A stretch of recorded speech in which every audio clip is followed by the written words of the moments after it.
دوستو آج کی اس ویڈیو میں ہم کلاس کے بارے میں سیکھیں گے. تو سٹارٹ کرتے ہیں آج کی ہماری ویڈیو. سب سے پہلے آپ نے یہ سمجھنا ہے کہ کلاس کی ڈیفینیشن کیا ہے. تو اس کی ڈیفینیشن آپ اس طرح لکھ سکتے ہیں کہ a clause is a group of words that contains a subject and a verb and forms part of a sentence or a complete sentence. یعنی اردو میں اس کا مطلب یہ بنتا ہے کہ ایک کلاس جو ہے یہ ایک ایسے الفاظ کے گروپ کو کہا جاتا ہے جس میں ایک سبجیکٹ اور ورب موجود ہوتے ہیں، اور یہ مکمل جملہ بھی بن سکتا ہے یا جملے کا حصہ بھی ہو سکتا ہے.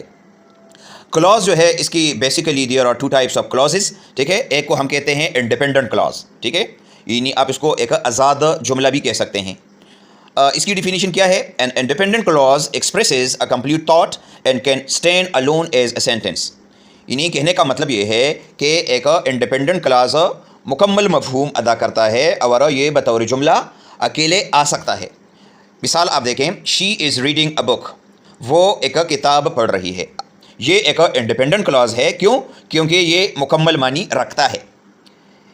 اچھا جی، نیکسٹ مثال جو اس کی قسم ہے وہ ہے ڈیپینڈنٹ کلاس، یعنی ماتحت جملہ جس کو ہم کہہ سکتے ہیں. سبارڈینیٹ کلاس بھی اس کو کہتے ہیں. تو اس کی اگر آپ ڈیفینیشن لکھنا چاہتے ہیں تو آپ اس طرح لکھیں گے کہ a dependent class does not express a complete thought and can not stand alone as a sentence.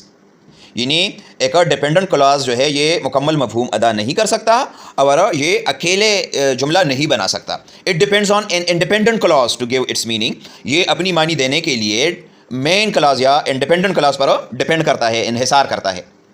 اس کی مثال آپ نوٹ کر لیں، وین شی ارائیوڈ، یعنی جب وہ پہنچی، جب وہ آ گئی.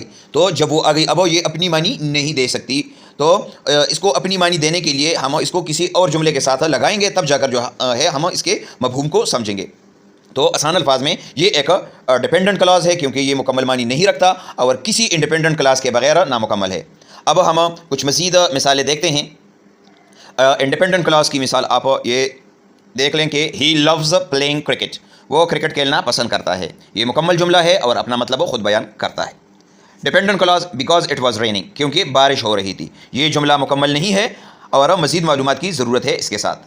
یہ جو ڈیپینڈنٹ کلاس ہے یہ ہمیشہ انڈیپینڈنٹ کلاس کے ساتھ مل کر ہی جملہ بناتا ہے. مثلا she danced because she was happy. I will call you if I get time. When the bell rang the students left the classes.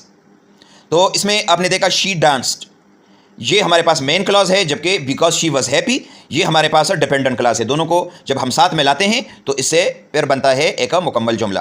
اس طریقے سے جملے نمبر سیکنڈ کو آپ دیکھیں، آئی ول کال یو، یہ انڈیپینڈنٹ کلاس ہے یا مین کلاس ہے، جبکہ اس کے ساتھ ڈیپینڈنٹ کلاس ہے اف آئی گیٹ ٹائم، اگر مجھے وقت ملا. تو یہ ہمارے پاس ڈیپینڈنٹ کلاس ہے.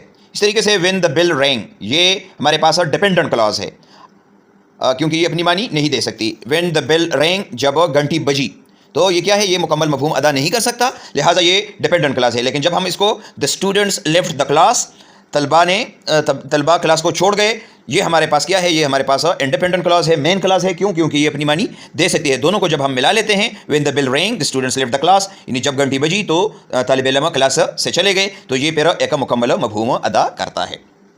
تو دوستو اس ویڈیو میں ہم نے کلاس کی بنیادی جو ڈیفینیشن ہے اس کے بارے میں سیکھا اور اس کے جو اقسام تھے اس کے بارے میں ہم نے جانا. امید ہے آپ کو اس کی سمجھ آ گئی ہوگی. پھر بھی کسی بھی جگہ پر آپ کا کوئی سوال ہو تو آپ کمنٹ میں پوچھیے گا، انشاءاللہ میں آپ کو ضرور جواب دوں گا. Thank you for watching. اللہ حافظ.